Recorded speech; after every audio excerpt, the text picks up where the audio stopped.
Arya reaches the next level, Loras needs a lawyer, and does anyone know of a good cock merchant around here? Tonight we're discussing Game of Thrones 506, Unbowed, Unbent, Unbroken, on What's on the Box! Hi, I'm James. And I'm James. And this is What's on the Box, where we discuss the latest episode of your favorite TV show. A lot of stuff happened on this week's Game of Thrones, and some of it was bad, and some of it was bad. Yeah.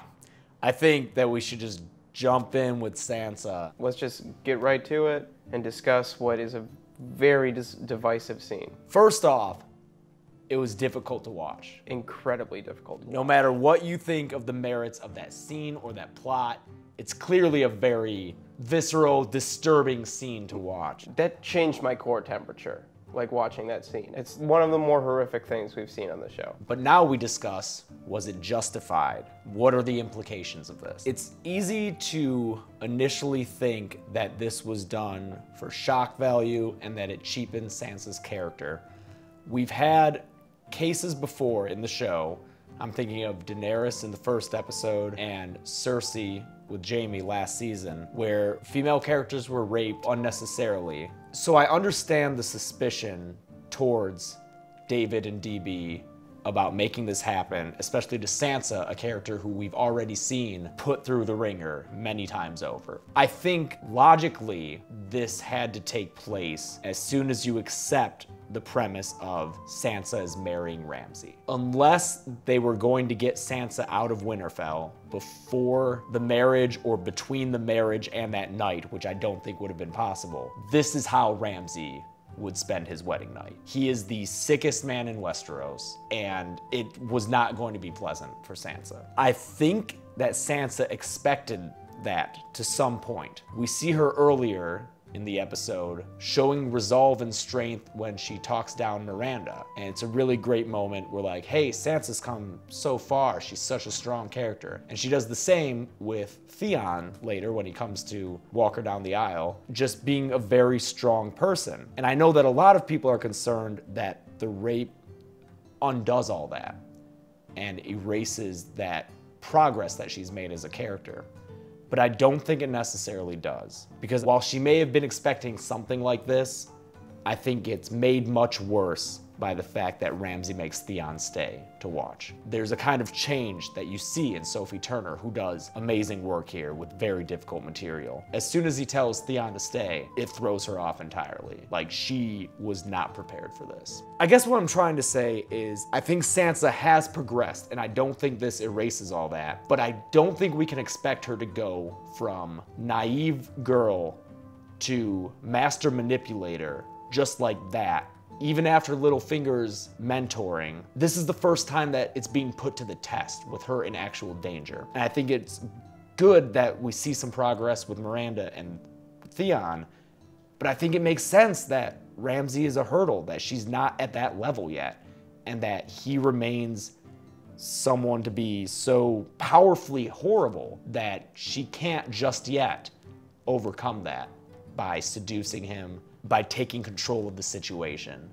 I think that she will eventually, and it'll be great. And that gets into another thing where, is it okay to use rape as a plot device to further a character and give them something to overcome? It's all kinds of complicated. I completely agree. She was not ready for the added level of humiliation. In addition to the physical torture, this extra level of psychological damage that Ramsay is playing with Theon. My concerns now are, what do they do with this going forward? How do they move on from this point? And my biggest concern is, are they going to take this game-changing moment for Sansa and make it about Theon? If they take all of that and they just use this as a way of bringing Theon's story to a close, they remove her agency over her body and her destiny and her whole sense of self. I think that that is an injustice to the character and an injustice kind of to the way every other female character has been treated, especially in Cersei's case, where it's never really dealt with. Daenerys kind of a little bit more in the way that her relationship with Drogo develops. She has that episode where she kind of takes charge sexually and kind of takes her power back a little bit. Cersei's relationship with Jaime post their ordeal. There's a strangeness to it, but it's never really dealt with, I feel like, in a way where it's addressed as it should be. So now, after having this happen with Sansa, I think they really need to tread lightly as to how they deal with this from her perspective and how she moves forward after this having happened to her. I can understand the concern about making it about Theon because the camera lingered on him. Right. But I also feel like that was maybe the best way to shoot it. I agree. I think that in that moment, Theon is standing in for the audience.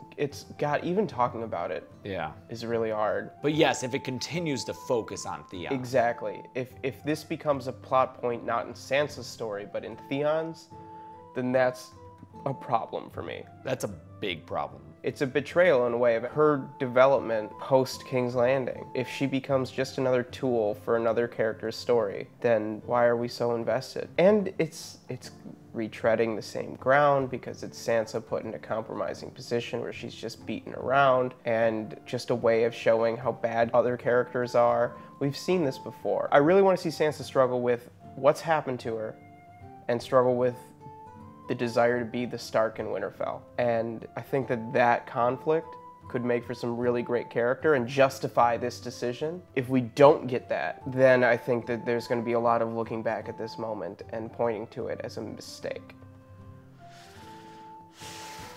It was absolutely brutal. It was shocking, but I don't think they did it for shock. I hope not. I think we'll better be able to say that at the end of this season. They're walking such a tightrope right now. Yeah, and the rest of this episode, not all of it, but certainly parts of it, make me kind of pessimistic about the future of the show. I believe you're speaking of Dorne. I'm mostly speaking of Dorne. I had said, before we started taping, that it was the worst scene the show had ever done. You pointed out that it's probably the second worst. Second worst after Yara's attempted rescue of Theon last season, which was as Scooby-Doo-ish as this scene. In any case, top 2 worst scenes of the show. It was flat out bad. What offends you so much about it? First of all, Jaime and Bronn just stroll into the Water Gardens, a palace, in the middle of the day, in bloody clothes, clearly not Dornish, and they walk up to the prince and princess, who are just like hanging out alone, these two hugely important people who previously we have seen only under the watchful eye of the Prince of Dorne and his personal bodyguard. They just like walk up and are like, oh hey Myrcella. They just followed a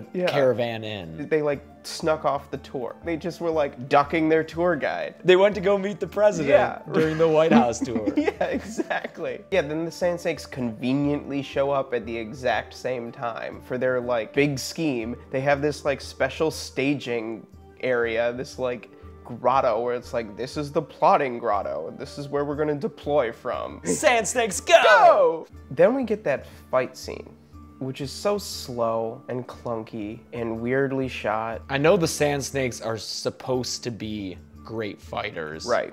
And that's why Bronn didn't just slay them, but it doesn't look like they are. No, it's a really poorly choreographed scene. The physicality isn't there. And then the guard shows up and surrounds everybody. Again, very slow. And God, the time it takes him to swing his poleaxe around to threaten Jaime, I could have made a sandwich. But at least when the guards come in, we're reminded who Obara is. I am Obara Sand. Right, yeah, because, you know, I was really confused. Who's her dad? Daughter of Oberyn Martell. I think it's Oberyn Martell. I thought it was Obama. Now, honey, you can choose peace or a spear. And Bronn gets cut. That's probably a poisoned. Poison dagger, you've got to assume. That might be Bronn's exit from the show. That'd be shitty. So here's the thing. Something I realized watching this episode on a rewatch is that stuff like Dorne is so but the show writers, they're good with quips. They're good with like back and forth barbs. I'm thinking of Cersei and Olenna, which was an excellent scene. And you get a lot of memorable lines, really funny ones. And the famous tart, Queen Cersei. Same thing with Marjorie and Cersei earlier this season. There was just so many hilarious, great, catty comments there. But then in the immediate scene after, when you have Loras's pre-trial or whatever, that doesn't make any logical sense to me. This is something that after this episode, I've been thinking about a lot. Now that the show has reached this far into its run and is going into new and uncharted territory for book readers and show watchers alike, I'm skeptical of their ability to keep the momentum going. And I think that comes from the writing. The show will look amazing. The actors will be amazing. The scripts might be burning out a little bit. They seem less logically sound to me, both in the story that happens and the motivations that the characters have. Why would Tommen not do anything when Margaery gets carried off by the sparrows? It makes zero sense to me. He is in love with this chick. He wants to do her all day, every day, and they're gonna take that away from him, from a 13-year-old boy? I don't think so. And Cersei couldn't like overtly be like, no, let it happen, because that would be tipping too much of her hand. So they just have to let Tommen be totally ineffective. The sparrows seem to have gotten so powerful so fast that the queen can't even stand up for herself in front of them. It's ridiculous. Presumably there's still a city watch. Presumably there's still a Kingsguard. There's still Lannister men. There's still Tyrell men who are like armored knights. And they're just these like thugs with clubs. So that is a serious point of contention for me. If the goal is to get Margaery and Loras arrested, why do it in that way where it raises this question for us as viewers, is why would Tommen not do anything? Because that's what we're taking away from that scene. We're not taking away, oh no, what's going to happen to Loras and Margaery. We're saying, that didn't make sense. And that's the problem. That's going to take this spectacular, era-defining show and cheapen it a little bit, which saddens me as a fan and a viewer and someone who likes to think critically about TV. I don't want Game of Thrones to become a show that I just watch. I don't want to have to turn my brain off to enjoy this. Exactly. Well, there were a few other things in the episode that we can just touch briefly on. Arya. Good. I especially liked the scene with her and Jaqen where he grills her and she owns up to a lot of her truths while trying to sneak in lies. I thought that was a really good way of kind of showing her playing the game. It was a good game of Truthy Smacky. That old schoolyard game. You know who was the best at Truthy Smacky? Jack Nicholson in Chinatown. She's my daughter. My sister, my daughter. I said I want the truth! The Hall of Many Faces looked really cool. Just real fast, to me it seems that Arya's super spoiled because we see her sweeping in one scene and then she's like, I'm tired of sweeping. And then we see her like cleaning the corpse in the beginning of this episode. She's like, I'm tired of cleaning the corpse. I know that she says that she's been doing it for weeks, but it's just funny to me that like, Arya just fucking put in the work, man. I hope that going forward, now that she can become not no one but someone else, she'll kind of let a little bit of that bratty part of her go, and we'll get more of a dedication like we got in the Truthy Smacky scene. And yeah, the last thing we haven't talked about is Jorah and Tyrion, which is mostly just advancing their plot, getting them closer to Meereen. We're also introduced to Malco, played by Adewale Akeboje Agnaje. Fuck, so close. AKA Mr. Echo from Lost. It's a really entertaining scene. There's real stakes to it. There's a tension, there's character development, it moves the plot forward. It's just solid. We also, alongside Where Are My Dragons and Winter is Coming, get a line that will be iconic for the series. The dwarf lives until we find a cock merchant. We get a really great moment where Tyrion tells Jorah about his father and the demise he met north of the Wall. Also reminding viewers that those two are related. That scene was nice, but I like how it was just heaping more sadness onto Jorah's life. Oh, my dad died and he got killed by his own men. Okay. But he plays it so well. The quiet kind of way in which he takes in that information is so wonderful and so true to character. Looks like we'll continue the plot at Winterfell next episode, which I'm glad they're visiting that every single episode. But we'll also see Stannis, we'll see the Wall. Yeah, I think it's gonna be a real Wall-heavy episode. A real cold one. We're gonna get a Winter is Coming, and I think it's coming to The Gift. Which is the episode title. It's the episode, see what I did? Until then, I'm James. See what I did? Yeah. All right. Until then, I'm James. And I'm James. And this has been What's on the Box? I believe these videos to be awesome, and a compliment to all the viewers who spend their time watching them. You're gaining lots of subscribers, Tarly. We make videos for views, or we make videos that don't get viewed. but we make videos. My channel always puts out great videos. I serve YouTube.